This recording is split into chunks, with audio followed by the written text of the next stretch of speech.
In the winter of 1959, 9 university students died mysteriously while hiking in the Ural Mountains located in the former Soviet Union.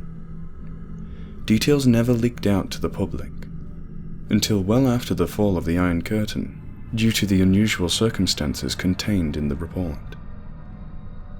The bodies of the hikers were found not far from their camp, which had been nearly destroyed. Investigators followed footprints to what looked to be the site of a small bonfire and the first 2 bodies. Inexplicably, they were clad only in their underwear, despite the bitter Russian winter.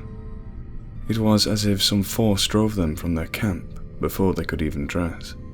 3 more bodies were found in another location, looking as if they were trying to return to their doomed camp after their companions succumbed to hypothermia. None of the bodies were dressed for winter, some without even shoes, and others with only strips of cloth on their feet torn from the clothing of the already dead.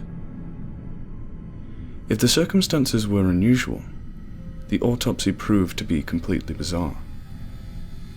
One of the students had major fractures to his skull, and another 2 had their ribs completely smashed. No external wounds or trauma were found.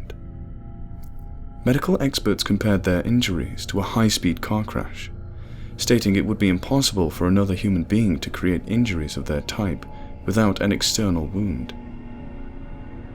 Another camper, a young woman, had her tongue missing. While investigators initially suspected foul play, no footprints were found near any of the bodies other than the students' own. Adding to the mystery, the bodies were all shown to have high levels of radioactive contamination. 9 years after the incident in the Ural Mountains, another group of hikers were found dead, this time in the Caucasus.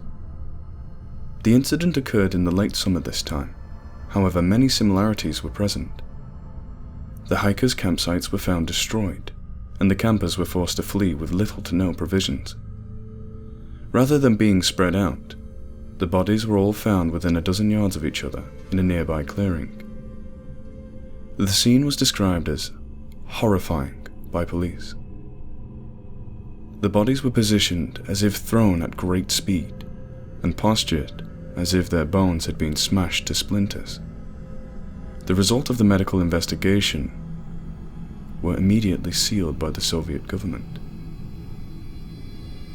Again, each of the 6 bodies presented high doses of radiation, despite a normal background radiation level near the site of the deaths. During autopsy, the medical examiner discovered that the initial description of the hikers' bones being smashed was incorrect. Their entire skeletal structures were missing, despite having no external wounding whatsoever. High levels of calcium and other nutrients were found in their blood and surrounding tissues. It was as if something had somehow rapidly liquefied the victims' bones. Crime scene photos also revealed the clearing that the bodies were found in was not natural. Topographic maps taken only months before had shown the area to be a lush forest. Entire trees were smashed to splinters in a path more than 20 meters wide and over a 200-meter area. Despite the Soviet crackdown on all information, it eventually leaked out, as all such information does. Leading occult experts have gathered all available facts and came to a single, terrifying conclusion. No man or man-made device could have acted with such deliberate force or in the ways uncovered. Of all research available, only one entity could have been responsible. Something that was not meant for our Earth. Something that struck fear into the heart of a certain insane Arab.